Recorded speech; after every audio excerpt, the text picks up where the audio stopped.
What happens when a beloved talk show host faces off against royalty gone rogue?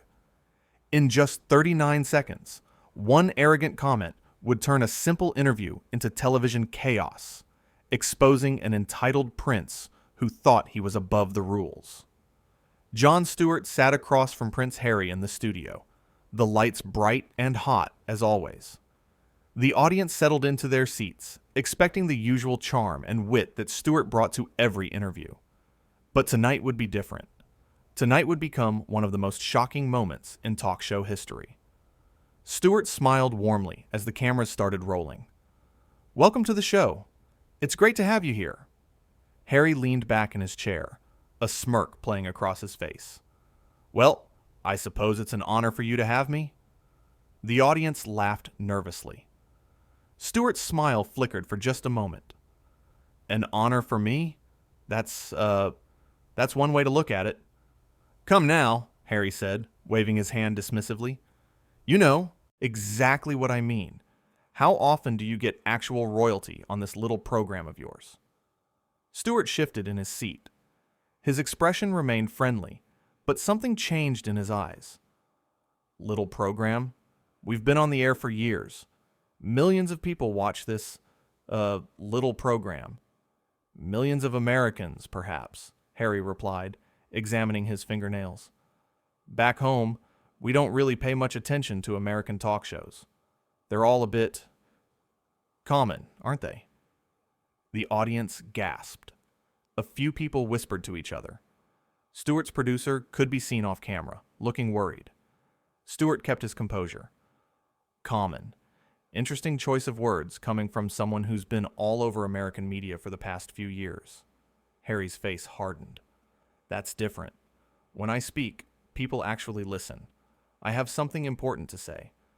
These shows are usually just filler, entertainment for people who don't have anything better to do." Stewart nodded slowly, processing what he'd just heard. "So let me get this straight. You came on my show, which you think is common and filler, to tell my audience, who apparently have nothing better to do, about what exactly? How special you are." "I came here as a favor," Harry shot back. "My publicist thought it would be good for your ratings. And let's be honest, you need me more than I need you." The studio went completely silent. Even the crew stopped moving. Stewart leaned forward, his hands clasped together. "A favor," Stewart repeated. "You're doing me a favor by being here." "Precisely," Harry said, completely missing the edge in Stewart's voice. "Do you know how many interview requests I turned down? I could be anywhere right now. I could be on any show. But I chose yours." Stewart smiled, but it wasn't his usual warm smile. "And I'm supposed to be grateful." "Well, yes," Harry said matter-of-factly. "That's generally how these things work. I bring prestige. I bring viewers. I bring legitimacy to your program." Stewart sat back in his chair. "Legitimacy. From you. The guy who left his own family. The guy who's been on every talk show, podcast, and streaming special complaining about how hard your life is. That legitimacy?" Harry's face turned red. "Excuse me? Do you know who you're talking to?" "Yeah, I do," Stewart said calmly. "I'm talking to a guest on my show. A guest who seems to think he's doing me some kind of favor by showing up and insulting everything I've built." "I'm not just a guest," Harry snapped. "I'm a prince. I was born into royalty. I have a title. What do you have? A desk and some jokes?" The audience booed. Actually booed. Harry looked around, seemingly surprised by the reaction. Stewart's jaw tightened. "You're right. I just have a desk and some jokes, and 20 years of hard work, and respect from my peers, and loyalty from my audience. But yeah, you've got a title you were born into. Totally the same thing. This is ridiculous," Harry said, starting to stand up. "I don't have to sit here and be disrespected by some comedian." "Sit down," Stewart said firmly. "You wanted to be here, remember? You wanted the platform. Well, here it is. But it comes with something you might not be used to. Accountability. Harry slowly sat back down, his face flushed with anger. Accountability? For what? For the things you say, Stewart explained. For the way you treat people. You come on my show, insult me, insult my crew, insult my audience, and then act shocked when someone pushes back. That might work in your world, but not here. My world is reality, Harry said coldly. Your world is fantasy. You make jokes for a living. I actually matter. Stewart laughed, but there was no humor in it. You actually matter. Tell me something. What have you done lately that matters? And I don't mean giving interviews about yourself. I mean actually helping people. Actually making a difference. I've raised awareness, Harry insisted. I've spoken out about mental health, about the press, about privacy. While doing press tours, Stewart interjected. While invading your own privacy for money? While selling out your family on every platform that'll have you. That kind of awareness? Harry stood up again, this time more forcefully. I don't need to explain myself to you. You're nobody. You're just another American with a camera and an opinion. And you're just another guest who forgot that respect goes both ways, Stewart fired back, also standing. I treat my guests with dignity. I give them a platform. I listen to what they have to say. But I won't sit here and let you talk down to me or anyone else in this building. Talk down? Harry laughed bitterly. I'm simply stating facts. I am literally above you. That's not an insult. That's hierarchy. That's the natural order. Stewart shook his head. The natural order. In America, we don't really believe in that. We kind of fought a whole war about it. Maybe you've heard of it? 1776? Didn't go so well for your family. The audience erupted in applause and cheers. Harry's face went from red to almost purple. How dare you, Harry sputtered. How dare you bring up? That's completely inappropriate. Inappropriate? Stewart raised his eyebrows. You've spent the last 10 minutes telling me how beneath you I am, how common my show is, how you're doing me a favor by breathing the same air as me, and I'm the one being inappropriate?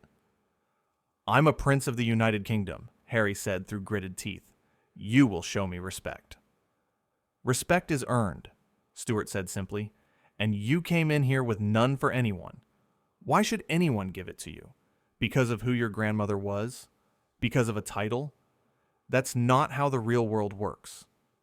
Harry pointed his finger at Stewart. You have no idea what the real world is like. You sit in your comfortable studio, protected by your producers and your audience, making fun of people. That's not real. That's not hard. And what you do is hard, Stewart challenged. Flying first class to give interviews about how tough you have it? Staying in 5-star hotels while you tell people about your struggles? Please. You want to talk about hard? Talk to the people in this audience. Talk to my crew. They work actual jobs. They pay actual bills. They don't have trust funds and royal connections to fall back on. This is absurd, Harry said, his voice rising. I came here in good faith. No, you didn't, Stewart cut him off. You came here thinking you'd get an easy ride, that I'd fawn over you like everyone else apparently does, that you could say whatever you wanted without consequences. But that's not how this works. Harry looked around desperately, as if searching for someone to rescue him. Is anyone going to do something about this? Is this how you treat all your guests? Only the ones who treat us like servants, Stewarty replied. I've had presidents on this show, world leaders, celebrities, authors, scientists. And you know what? Not one of them acted like being here was beneath them. Not one of them told me I should be grateful. Because they understood something you clearly don't. And what's that? Harry demanded. That a conversation is a two-way street, Stewart said. That just because you're famous doesn't mean you're important. And that respect, real respect, has nothing to do with titles or birthright. Harry's hands were shaking. I've heard enough of this. I'm leaving. Nobody's stopping you, Stewart said, gesturing toward the exit. The door's right there. But before you go, let me say something. You had a chance tonight, to be genuine, to be real, to actually connect with people. Instead, you chose to hide behind your title and your attitude. And that's sad, because underneath all that entitlement, there might actually be a decent person. But we'll never know, because you won't let anyone see it. Harry stood frozen for a moment, clearly torn between storming off and defending himself.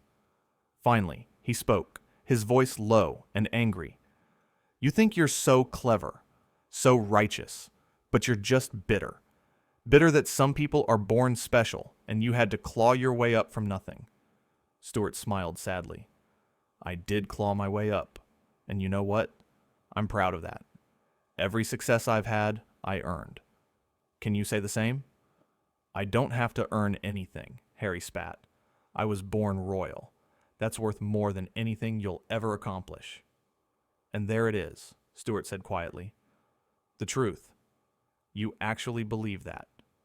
You genuinely think that the circumstances of your birth make you better than everyone else. Not your actions, not your character. Just genetics and luck. Harry's voice dropped to almost a whisper, but the microphones picked it up. It's not luck. It's destiny. It's breeding. Some people are meant to lead. Others are meant to follow. You should learn your place. The audience was dead silent now. Even Stewart seemed momentarily stunned by the comment. My place, Stewart repeated slowly. Learn my place. Okay, here's what I know about places. I know that the greatest people I've ever met never had to tell anyone how great they were. I know that real leaders lift others up instead of putting them down. And I know that anyone who has to constantly remind people of their title probably doesn't deserve it. Harry turned and started walking toward the exit. I'm done here. This is beneath me. Everything's beneath you, apparently, Stewart called after him. That's your problem. You're so busy looking down on everyone that you can't see you're alone up there. Harry stopped and turned back. At least I'm not a court jester begging for laughs. Better a jester who makes people happy than a prince who makes everyone miserable. Stewart shot back. At least when I'm done working, people feel better. What do you leave people with? Resentment? Disappointment? A sense that they wasted their time? I leave them with the truth, Harry said defiantly. Your truth, Stewart corrected. Your version of events, your grievances, your complaints, but never any accountability. Never any admission that maybe, just maybe, you played a part in your own problems. Harry's lip curled. You don't know anything about my problems. You're right, I don't, Stewart agreed. Because every time you talk about them, it's everyone else's fault. The press, your family, the public, never you. It's always someone else who failed you. Someone else who let you down. Someone else who didn't understand. But you never look in the mirror, do you? This conversation is over, Harry announced. It was over the moment you walked in here thinking you were better than everyone, Stewart said. The only difference is now everyone else knows it too. Harry pointed at the cameras. Turn those off. Turn them off right now. The cameras kept rolling. Stewart shrugged. This is a live show. Millions of people are watching. You wanted the platform, remember? You wanted people to pay attention. Well, they're paying attention now. I'll have you shut down, Harry threatened. Do you have any idea what kind of connections I have? What kind of power I can bring to bear? Stewart laughed genuinely for the first time in minutes. There it is again. Threats, power, connections. That's all you have, isn't it? You can't win an argument on merit, so you threaten people. You can't earn respect, so you demand it. You can't handle criticism, so you try to silence it. I'm warning you, Harry said, his voice shaking with rage. Warn away, Stewart replied calmly. I'm not scared of you. I'm not impressed by you. And I'm definitely not going to bow to you. This is America. We don't do that here. Harry looked like he might actually explode. His face was completely red now, his hands balled into fists. "You'll regret this. You'll regret every word you've said tonight." "I doubt it," Stewart said. "But you know what you might regret? Coming on this show and showing everyone who you really are. Because once people see it, they can't unsee it. And all the PR teams and image consultants in the world can't put that genie back in the bottle." Harry opened his mouth to respond, but nothing came out. He stood there, speechless, as the reality of what had just happened seemed to sink in. Stewart took a breath and addressed the cameras directly. "Folks, I apologize for what you're witnessing here. This isn't how interviews usually go, but sometimes when someone shows you who they are, you have to believe them. And tonight, our guest has shown us exactly who he is. Someone who thinks a title makes him special. Someone who looks down on regular people. Someone who can dish it out, but can't take it." "Stop talking," Harry said weakly. "No," Stewart replied simply. "You came here to talk, so we're talking. You wanted attention. You're getting it. Just not the kind you expected." Harry turned away, his shoulders slumped. For a moment, he looked less like a defiant prince and more like a defeated man. "Here's the thing," Stewart continued, his voice softer now. "You could have come here tonight and had a real conversation. You could have been honest, vulnerable, human. People respond to that. They connect with it. But instead, you chose arrogance. You chose superiority. And now you're walking away having accomplished nothing except confirming what a lot of people already suspected." Harry didn't turn around. He just stood there, facing the exit. "You know what the saddest part is?" Stewart asked. "You'll probably blame this on me, on the show, on America, on anyone but yourself. You'll tell people I ambushed you or disrespected you or didn't understand you. And maybe some people will believe it, but everyone who watched tonight will know the truth. They'll have seen it with their own eyes." Finally, Harry turned back one last time. His voice was cold and empty. "You're not worth my time." "Maybe not," Stewart acknowledged, "but at least I know my worth doesn't come from a title or a bloodline. It comes from what I do, how I treat people, the work I put in. That's something you can't understand, because you've never had to." Harry walked toward the exit without another word. The studio was so quiet you could hear his footsteps echoing. He reached the door, pushed it open, and disappeared into the hallway beyond. Stewart stood alone on the stage, looking at the empty chair across from him. The audience didn't know whether to applaud or stay silent. After a long moment, Stewart turned to face them. "Well," he said with a tired smile, "that happened." A few nervous laughs rippled through the crowd. Stewart sat back down at his desk, straightening his papers. "You know, we had a whole interview planned," he said conversationally. "Questions about his life, his work, his experiences, real substantive stuff. But sometimes the most revealing moments aren't the ones you plan for.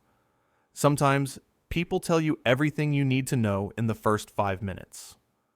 The audience began to clap, slowly at first, then building to a standing ovation. Stewart waved them off. "Don't applaud me," he said. "I didn't do anything special. I just refused to pretend that disrespect was acceptable, that entitlement was charming, that being born into privilege was the same as earning it." He paused, looking directly into the camera. "And to anyone watching at home who's ever been talked down to, who's ever been made to feel less than, who's ever been told their place by someone who thinks they're better than you, I want you to know something. You don't have to accept it. You don't have to smile and nod. You don't have to make yourself smaller so someone else can feel bigger." The audience erupted again. Stewart smiled genuinely this time. "We live in a world where some people think their last name or their bank account or their connections make them superior. But here's the truth. Character isn't inherited. Dignity isn't purchased. Respect isn't demanded. These things are earned through actions, through choices, through how we treat the people around us. He shuffled his papers again, a familiar gesture that signaled the show moving on. We're going to take a quick break. When we come back, we'll have a guest who actually wants to be here and knows how to have a conversation like a human being. Stay with us. The cameras pulled back as the show went to commercial. The audience was buzzing, people turning to each other in disbelief. The crew gathered around Stewart, checking to see if he was okay.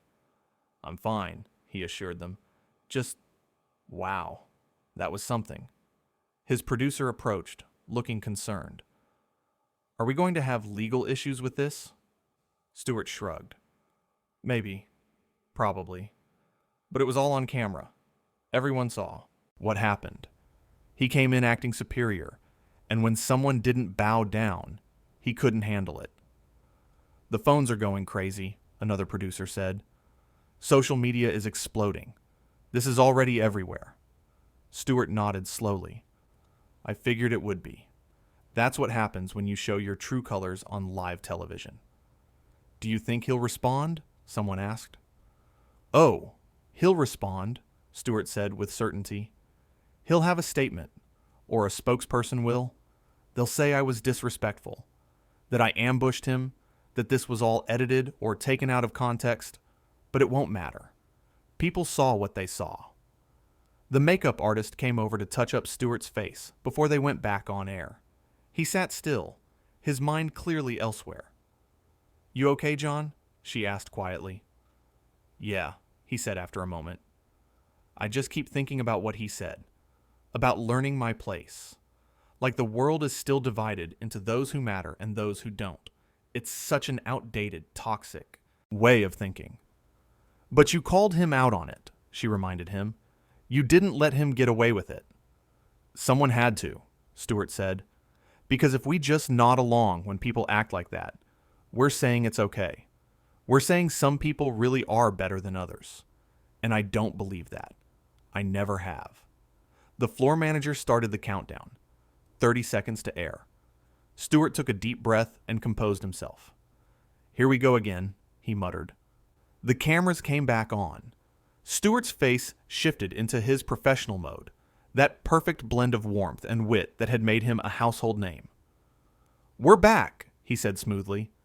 "And joining me now is an actual guest who understands how conversations work."